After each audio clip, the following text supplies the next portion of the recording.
नमस्कार, आदाब, सत श्री अकाल। मैं हूं दानिश रज़ा खान और आप देख रहे हैं बीएनसी न्यूज़ का विशेष कार्यक्रम द DRQ शो। आज हमारे साथ में मौजूद है बुरहानपुर की कलेक्टर 2014 बेंच की IAS अधिकारी भव्य मित्तल। बहुत बहुत स्वागत है मैम आपका। Thank you. मैम, पहला सवाल आपसे कि क्या समस्याएं देखती है आप बुरहानपुर की? मैं कहना चाहूँगी बुरहानपुर की जो विशेषता ही है वो उसके लिए एक चुनौती है और एक समस्या के रूप में भी निखर आती है। जैसे बुरहानपुर में मेजर अपना केले की फसल होती है, तो किस तरीके से हम अपने जो बुरहानपुर का केला है, क्योंकि मध्य प्रदेश में इकलौता जिला है जो इतनी अधिक संख्या में इतने हेक्टेयर भूमि पे केले की फसल होती है, तो उसकी बीमा की बात की जाए या केले से कैसे हम बेटर प्रोडक्ट्स बना के एक्सपोर्ट कर सकते हैं और बुरहानपुर को भी केले के व्यापार में कहीं पर एक मैप पे ला सकते हैं। अभी शुरुआत की बात की जाए तो PMFME में कुछ केले के प्रोडक्ट्स को लेके काम हुआ है यहाँ पर बहुत ज़रूरी है कि इसको और आगे लेके जाया जा सके। साथ साथ में जो यहाँ का पावर लूम सेक्टर है जो बहुत पुराना है, बट अभी कुछ जगहों पे अपग्रेडेशन हो रहा है, वो उस अपग्रेडेशन को और लंबे तरीके से ले जाने की ज़रूरत है ताकि मैक्सिमम यूनिट्स उसमें कवर हो पाए। साथ में शहर का जो पावर लूम सेक्टर है, उससे शहर में जितने भी लोग निवासरत हैं उनमें भी TB की प्रॉब्लम बहुत देखने को आई है। तो लॉन्ग टर्म में एक सोल्यूशन ऐसे की ज़रूरत है कि अपना इंडस्ट्री भी एक अच्छी जगह पे शिफ्ट हो जाए और साथ में रेजिडेंशियल भी अलग से थोड़ी दूरी पर व्यवस्था रहे ताकि जो TB की प्रॉब्लम है हम उसको हल कर सकें। बाकी बुरहानपुर एक डेवलपिंग सिटी है, तो जो भी इश्यूज़ एक डेवलपिंग सिटी के रहते हैं, एक डेवलपिंग डिस्ट्रिक्ट के रहते हैं, वो सब इश्यूज़ यहाँ पर भी है कि कैसे इंडस्ट्रियल एक्सप्लोरेशन बढ़ाया जाए, कैसे इंडस्ट्रीज़ को इंक्लूड किया जाए और कैसे इंडस्ट्रीज़ एक स्रोत हो यहाँ पे आय की और लोगों को माइग्रेशन कम से कम करना पड़े। मैम, ये तो समस्याएं रहें, इनके निराकरण के लिए क्या है आपका, क्या योजना रहेगी? पावर लूम सेक्टर के लिए हमने गवर्नमेंट ऑफ इंडिया के टेक्सटाइल मिनिस्ट्री के साथ एक संपर्क बनाया था, जिसमें उन्होंने फंडिंग देने की प्रॉमिस भी की है, बट प्रॉब्लम इसमें हमको अभी यही आ रही है कि हमको एक अच्छा बड़ा लैंड पार्सल चाहिए। तो उसको हम चुनौती के रूप में देख रहे हैं और हम तलाश कर रहे हैं। साथ में हमको शहर के जो लोग पावर लूम में सम्मिलित हैं उन लोगों को साथ में लेके चलना होगा, तो एक ऐसी लैंड पार्सल हमको मिल जाए जो वहाँ के लोग इंटरेस्टेड हो शिफ्ट होने में, तो फिर एक कन्वर्जेंस करने की ज़रूरत है बिटवीन टेक्सटाइल मिनिस्ट्री के जो फंड्स रहेंगे, अपने हाउसिंग बोर्ड से जो हम आवास के लिए फंड्स उठा सकते हैं और क्योंकि बहुत सारा पावरिंग चाहिए होता है, किसी भी इंडस्ट्री को पावर की रिक्वायरमेंट होती है, तो सोलर पावर में भी इंटरेस्टेड है कि सोलर का यूज़ करके हम एक इंडस्ट्री इस्टेब्लिश करें। तो ये 2-3 डिपार्टमेंट्स की कन्वर्जेंस लगेगी, बट सबसे पहले हमको एक लैंड आइडेंटिफाई करने की ज़रूरत है। लंबे समय से मैम मांग चलती आ रही है कि जो बुरहानपुर के घर घर में चलने वाला पावर लूम जो है, इसको शहर से अलग इन बाहर शिफ्ट करा जाए और इन गरीब पावर लूम बुनकरों के जो है पुनर्वास के लिए क्या योजना रहेगी आपकी?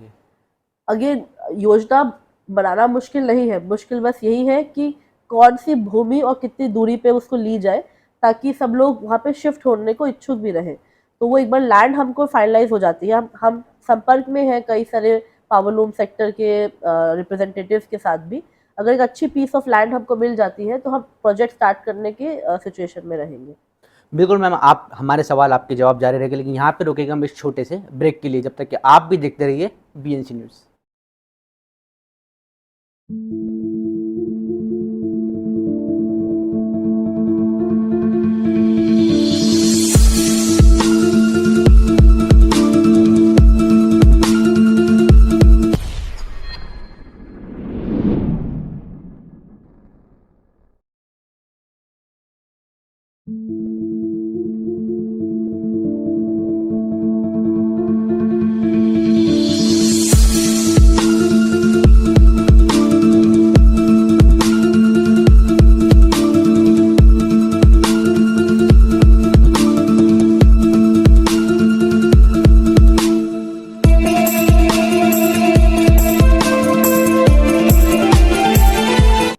तो ब्रेक के बाद एक बार फिर आपका स्वागत है BNC न्यूज़ के विशेष कार्यक्रम द DRQ शो। आज हमारे साथ में मौजूद है बुरहानपुर की कलेक्टर भव्य मित्तल। मैम, अगला सवाल ये है कि बुरहानपुर ऐतिहासिक नगरी होने के साथ साथ पर्यटन के सारे आयाम यहाँ पर मौजूद है, लेकिन बावजूद इसके कि जो देसी विदेशी पर्यटक है उनकी बुरहानपुर आने में जो है रुचि कम है, क्या करेंगे आप इस विषय में ऑलरेडी काम चल रहा है। एक्चुअली यहाँ पर बहुत सारी अच्छी अच्छी चीज़ें हैं जो हर तरह के ऑडियंस को, हर तरह के टूरिस्ट को केटर कर सकती है। दरगाह भी है, कुंडी भंडारा भी है, आसिफगढ़ का फोर्ट है। तो आप आए यहाँ पे तो एटलीस्ट 2 डेज़ का टूर तो बन ही सकता है। लेकिन टूरिज्म डिपार्टमेंट भी जो जिस चीज़ पे बहुत फोकस करता है वो होता है वे साइड अम्यूनिटीज़। वे साइड अम्यूनिटीज़ और कनेक्टिविटी, ये दोनों ही बुरहानपुर में अभी लैक कर रही है। तो जो NHAI की अभी लैंड एक्विजिशन हुई है और अभी जल्द ही काम स्टार्ट होने भी वाला है, खंडवा में तो ऑलरेडी काम स्टार्ट हो भी रहा है। ये जब रोड अपनी कनेक्टिविटी इंदौर से, औरंगाबाद से तो अच्छी कनेक्टिविटी है, बट एयरपोर्ट से मतलब इंदौर से हमारी अच्छी कनेक्टिविटी हो जाएगी। साथ साथ में एक रेलवेज का भी लैंड एक्विजिशन प्रोजेक्ट चल रहा है। 2.5 साल बाद हम उस स्थिति पे रहेंगे कि रेलवेज और रोडवेज से बुरहानपुर बहुत अच्छा कनेक्ट हो जाएगा, 2.5 से 3 साल बाद। तो जब ऐसी स्थिति उत्पन्न हो जाएगी, जब कनेक्टिविटी हमारी इंप्रूव हो जाएगी, तब हम अपने धरोहर को बेटर मार्केट कर पाएंगे। साथ साथ में जो वे साइड अम्यूनिटीज़ पैदा नहीं हो पा रही है, अगर आप इंदौर से बुरहानपुर आना चाहें तो मुश्किल से 1 या 2 आपको अच्छे रेस्टोरेंट्स या होटल्स मिलेंगे जहाँ पे फैमिली के साथ आप बैठ सकते हैं। जो लोग ट्रक से आते हैं उनके लिए तो मिल जाएंगे आपको, बट फैमिली को, अपने बच्चों को, बीवी को साथ में बिठाने के लिए एक अच्छी जगह नहीं मिल पाती है। एक बार रोड पूरी बन जाएगी तो वे साइड अम्यूनिटीज़ डेवलप करनी पड़ेगी। किसी भी लोकेशन को डेवलप करने से पहले एक्चुअली उस तक पहुंचने की वे साइड अम्यूनिटीज़ डेवलप करनी है। तो एक बार खंडवा में, खरगोन में, जिस भी रोड से आते हैं इंदौर से, वो वे साइड अम्यूनिटीज़ डेवलप हो जाएंगे, होटल्स रेस्टोरेंट डेवलप हो जाएंगे, तो लोगों की रुचि इंप्रूव हो जाएगी। अगेन इसको किसी सर्किट पे लाना बहुत ज़रूरी है। Burhanpur has to be part of some tourism circuit, कि आप यहाँ ओमकारेश्वर गए तो फिर उसके आगे बुरहानपुर भी गए। अभी कनेक्टिविटी ना होने के कारण वो सर्किट में भी नहीं जुड़ा हुआ है। जो भी इंसान ओमकारेश्वर आता है, ओमकारेश्वर से वापस चला वहीं जाता से है, पलट जाता है। बुरहानपुर तक कोई नहीं आता है। तो वो उस तरीके से, उस नज़रिए से देखने की हमको ज़रूरत है, बट अगेन वो 2 से 3 साल बाद हो पाएगा। बुरहानपुर की जो है केला सबसे प्रमुख फसल मानी जाती है और है भी। केले के बाय प्रोडक्ट के क्षेत्र में भी काफ़ी संभावनाएं हैं, क्या करेंगे मैम आप? अभी हम कुछ टेक्नोलॉजी पार्टनर्स के साथ उनकी हेल्प लेके यहाँ पे कुछ नए प्रोडक्ट्स डेवलप करने की सोच रहे हैं। कुछ IIT प्रोफेसर से भी हमने संपर्क किया है कि वो यहाँ पर आके हमारे प्रोडक्ट्स को देखें और बेटर टेक्नोलॉजी सॉल्यूशंस प्रपोज करें। साथ साथ में जो उसके बाय प्रोडक्ट्स के अलावा उसके जो एक्चुअल प्रोडक्ट्स हैं, लाइक केले के चिप्स और केले से बनने, केले का पाउडर, बनाना पाउडर, बच्चों के लिए बनाना पाउडर बहुत अच्छा है। तो उसको अगर कोई एंटरप्रेन्योर उसको इस्टेब्लिश करना चाहे, हमारा ये काम रहेगा कि ऐसे व्यक्ति को ढूंढना और उसको फिर कैपेबिलिटी बिल्डिंग में हेल्प करना, कि ऐसा व्यक्ति को ये पैदा हो जाए जो बनाना पाउडर्स की मार्केटिंग करना चाहे, बनाना चाहे और मार्केटिंग करना चाहे। यहाँ पे जितने भी बनाना चिप्स भी बनते हैं, उसका उसकी जो क्वालिटी है, चिप्स अच्छे बनते हैं पर उसकी क्वालिटी नेशनल मार्केट के हिसाब से नहीं डाउन है। है। नेशनल मार्केट में जैसे केरला से जो चिप्स आते हैं उसमें एक तरह की पॉलिश रहती है, कोई भी मसाला आपके हाथ में नहीं आता है, तो बहुत सारी उसकी विशेषताएं हैं। तो हमने कोशिश भी की है और अभी एक RCT के माध्यम से एक बनाना चिप्स प्रोडक्शन का कोर्स भी हम इस साल में करेंगे, ताकि जो हमारे एग्जिस्टिंग एंटरप्रेन्योर्स हैं जो बनाना चिप्स बना रहे हैं, अभी जो थोड़ी सी लोअर लेवल की मार्केट को केटर कर रहे हैं, वो हायर क्लास मार्केट को केटर कर सके ताकि वो खुद अच्छा कमा सके। इंदौर में भी जो केले के चिप्स बिकते हैं वो हमारा बुरहानपुर के नहीं बिकते हैं, जबकि आप ट्रांसपोर्टेशन में इम्प्रूवमेंट रहेगा। अगर बुरहानपुर से चिप्स जाए इंदौर में बिकने के लिए तो ईजियर रह सकता है, बट वो ना ही मार्केट अभी डेवलप्ड है और ना ही हमारा प्रोडक्ट इतना हाई क्वालिटी है। तो हमारी कोशिश अब ये रह रही है कि हमारे प्रोडक्ट्स हाई क्वालिटी हो जाए, क्योंकि PMFME योजना आने के बाद बहुत से लोगों ने बनाना चिप्स के लिए लोन लिए हैं। Secondly, not just banana, even हल्दी, हल्दी यहाँ बहुत अच्छी होती है, पर बुरहानपुर ज़िले के मार्केट्स में आने वाला हल्दी भी बुरहानपुर का नहीं है, जबकि हमारे यहाँ पर बुरहानपुर में कई हल्दी प्रोडक्शन यूनिट्स हैं जो हल्दी का पाउडर बनाती है। तो बुरहानपुर में बनने वाला हल्दी का पाउडर बुरहानपुर ही ज़िले में मार्केट्स में आ सकता है, पर वहाँ तक पहुँचने में समय लगेगा, तो वो भी हमारा एक प्रायोरिटी एरिया रहेगा। शहर और गांव के अंदर महिलाओं के सामने काफ़ी जो है बेरोजगारी की समस्या है। इन महिलाओं को आत्मनिर्भर बनाने के क्षेत्र में आपकी क्या रहेगा, कैसे काम करेंगे? हमारी जो NRLM योजना होती है, जो नेशनल रूरल लाइवलीहुड मिशन है, उसके माध्यम से हमारा SHG गठन बहुत ही इम्पोर्टेंट एक एक्टिविटी होती है, और फिर उसके बाद किसी न किसी गतिविधि में उसको लाना, क्योंकि बुरहानपुर में बनाना प्रोडक्ट्स को लेके, हल्दी को लेके और बहुत सारी चीज़ों को लेके प्रोडक्ट्स महिलाएं बनाती भी रही हैं। कई महिलाओं के मैंने देखे हैं कि आटा चक्की खोल ली, मसाला चक्की खोल ली, बनाना चिप्स का यूनिट खोल लिया है। तो यही हमारा फोकस रहेगा कि इन डायरेक्शन में हम महिलाओं को लेकर जाएं और अधिक से अधिक समूह गठन करें। करीबन 21 गांव हमारे रह गए हैं जहां पर हमें अभी समूह गठन करना शेष है। तो इस साल में वो पूरा गठन हम कंप्लीट करेंगे और उनको गतिविधियों से जोड़ेंगे, लाइवलीहुड से जोड़ेंगे। साथ में अभी हमारी कुछ महिलाएं केरला गई थी, जहाँ पे उन्होंने मार्केटिंग का एक कोर्स लिया था कि कैसे हम बनाना फाइबर से बना हुआ सैनिटरी नैपकिन की मार्केटिंग कर सकते हैं। अब उसके बाद जल्द ही हम कोशिश करेंगे कि इस वर्ष के अंत तक एक यूनिट यहाँ पे इस्टेब्लिश कर सके बनाना प्रोडक्ट्स के, बनाना फाइबर के सैनिटरी पैड की कंस्ट्रक्शन का, ताकि यहीं पे हम सैनिटरी नैपकिन बना सकें और फिर उसको सेल कर सकें। तो इस डायरेक्शन में भी हम लेके जा रहे हैं। जो अपने नल जल योजना में समूह लगे हैं, महिलाओं के जो समूह लगे हैं, उनके द्वारा भी अच्छा काम किया है। वो एक तरीके से एक नया उनके लिए एक कार्य स्थापित हो गया है। तो वहाँ से भी काफ़ी उनकी आमदनी बढ़ी है। और अब लाडली बहना योजना आ गई है, तो हर महिला को 1000 रुपये प्रति माह भी मिलना है। तो हमारा फोकस इस पे भी है कि महिलाओं के हाथों में अगर हम राशि दिलवा पाए, पैसा दिलवा पाए, तो उनका भी से उनकी फैमिली में बढ़ेगा।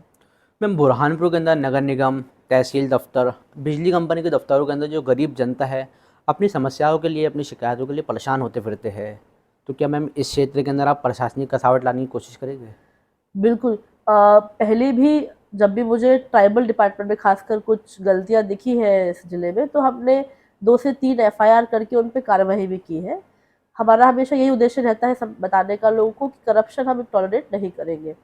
और जहाँ तक प्रॉब्लम आती है किसी भी सरकारी दफ्तर में अपनी बात रखने में और फिर अपने इश्यूज़ को फॉलो अप करने में, तो इसमें सबसे बेस्ट सोल्यूशन होता है टेक्नोलॉजी का सोल्यूशन।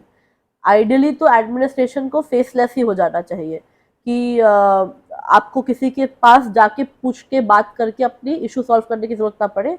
आप ऑनलाइन या कंप्यूटर के माध्यम से अपने इशू को रेज करें और सॉल्व करें। इनफैक्ट सीएम हेल्पलाइन में एक तरीके से उसी डायरेक्शन में एक मूव था, और सीएम हेल्पलाइन पे हमेशा से हमारा बहुत फोकस रहता है। बाकी भी इन सभी श्रेणियों में आरसीएमएस आने के बाद तहसील में भी आपके आवेदन को रिसीव करने में कोई दिक्कत नहीं आती है। तो पहले शिकायत आती थी कि आवेदन ही नहीं ले रहे हैं, वैसा इशू अब खत्म हो गया है। हम टेक्नोलॉजी का ही सहारा लेके इन सभी एरियाज़ में बेटर एडमिनिस्ट्रेशन करने की कोशिश करेंगे। मैम, यहाँ पे हमें रुकेंगे एक छोटे से ब्रेक के लिए।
ब्रेक के बाद एक बार फिर आपका स्वागत है बीएनसी न्यूज़ के विशेष कार्यक्रम द डीआरके शो के अंदर। आज हमारे साथ में मौजूद है बुरहानपुर कलेक्टर भव्य मित्तल। मैम, अगला सवाल ये रहेगा कि मुख्यमंत्री लाडली बहना योजना शुरू हो चुकी है और ऐसा सूत्र हमारे बता रहे हैं कि प्रदेश के अंदर भी काफ़ी जो है बुरहानपुर का जो है अच्छा काम किया है लाडली बहना योजना में। क्या कहेंगे, कैसा ये आपके प्रयासों से ये सब हुआ है? लाडली बहना योजना अभी शुरुआत हुई है। हमें 30 अप्रैल तक सभी महिलाओं के फॉर्म भरवाने हैं। उसके पहले हमें सभी महिलाओं का समग्र में ई-केवाईसी कराना है। तो अभी हमारा पूरा फोकस समग्र में ई-केवाईसी कराने का है, और जिन महिलाओं का ई-केवाईसी हो गया है उसमें अभी तक 34% महिलाओं की हमने फॉर्म भी भरा दिए हैं। बाकी शेष का भी हम जल्द ही 10 दिनों में जिनकी ई-केवाईसी हो गया उनका काम पूरा करेंगे।